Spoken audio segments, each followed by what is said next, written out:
U.S. President Joe Biden said he's responding to the vicious Omicron variant by flooding his country with essential tools. On Thursday, he announced that Americans would get free face masks and 500 million more free home test kits, which is in addition to the 500 million previously announced. That means roughly that each person in America can now access 3 free test kits. Insured Americans, he said, can be reimbursed for 8 tests a month.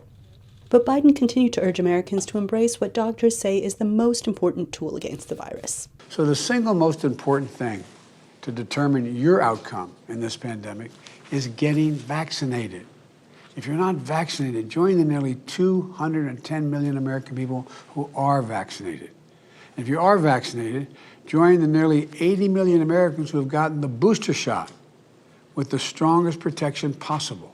The current coronavirus surge, fueled by the Omicron variant, has now caused record hospitalization levels in the U.S. and around the world.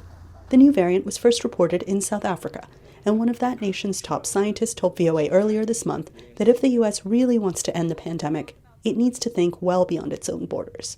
Africa should receive vaccines and should be able to achieve high vaccination coverage just like every other country, because we get infected just as much as everyone else. We get severe disease just as much as everyone else. And we die from COVID-19 just as much as everyone else. So we should get vaccines, and we should have the access to vaccines that we need. Health policy advocates are quick to note that viruses exploit the unvaccinated to breed and create dangerous new variants.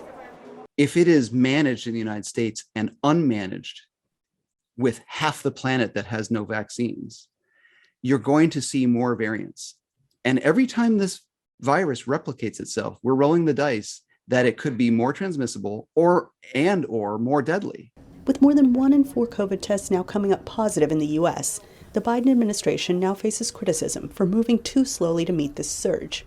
The White House says it has made great efforts and great progress in keeping pace with the virus. What we've been working to implement is building on the steps we've taken over the last 6 months and more. Remember, when the president took office, there were 0 or 1 approved testing, at-home testing option on the market. Now there are 9. The Biden administration has pledged to donate 1 billion doses of vaccine to the world this year, and Biden has urged other wealthy nations to increase their vaccine donations.